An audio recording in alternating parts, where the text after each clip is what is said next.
आज के युद्ध का समय स्मार्ट वेपन का है और अब इसी स्मार्ट वेपन के क्षेत्र में DRDO ने अमेरिका को भी चौंका दिया, क्योंकि DRDO के स्मार्ट वेपन का जो प्रोजेक्ट है वह सीधे सीधे सुपर पावर अमेरिकी वायुसेना के क्विक सिंक प्रोजेक्ट को टक्कर देगा। अब सवाल है कि आखिर अमेरिकी वायुसेना का क्विक सिंक प्रोजेक्ट है क्या और भारत ने इसे टक्कर देने का मन क्यों बनाया? भारत की सेना को इससे क्या फायदा होगा?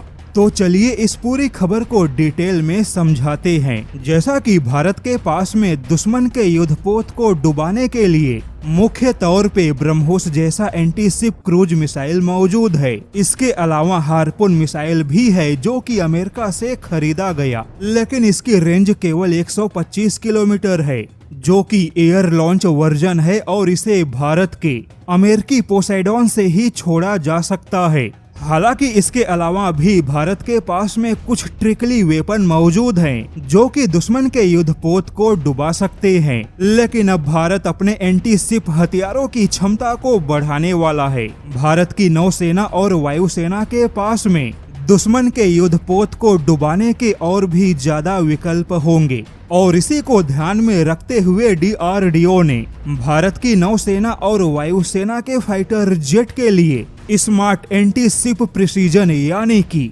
एक प्रकार का स्मार्ट एंटी शिप बम बनाने की तैयारी की है। जी हां, अभी तक आपने एंटी शिप मिसाइलों के बारे में सुना होगा, लेकिन अब भारत के पास में अमेरिका के टक्कर में एंटी शिप बम भी होंगे। जैसा कि अमेरिकी वायुसेना ने प्रोजेक्ट क्विक सिंक के तहत कुछ विशेष प्रकार के स्मार्ट किट बनाकर सामान्य बम को भी एंटी शिप बम में बदल दिया।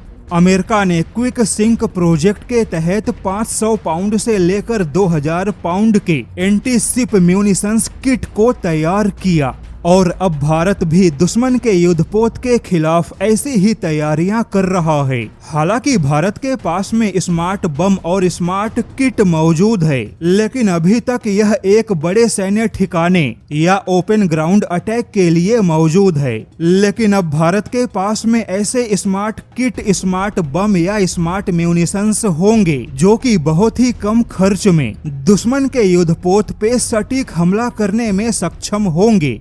बता दें कि भारत पहले ही अमेरिका के क्विक सिंक प्रोजेक्ट को टक्कर देने की शुरुआत कर चुका है।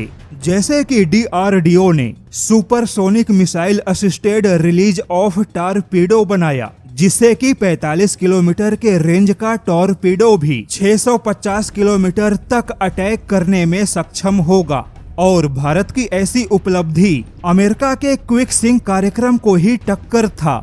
वहीं भारत ने साव और ग्लाइड बम बनाया, लेकिन यह दोनों दुश्मन के जमीनी इंफ्रास्ट्रक्चर को तबाह करने यानी कि ओपन फील्ड वेपन है। किंतु अब भारत के यही हथियार बहुत ही जल्द दुश्मन के युद्धपोत को तबाह करने में सक्षम होंगे और इसकी कीमत भी सामान्य क्रूज मिसाइलों की तुलना में 10 गुना से भी ज्यादा कम होंगे।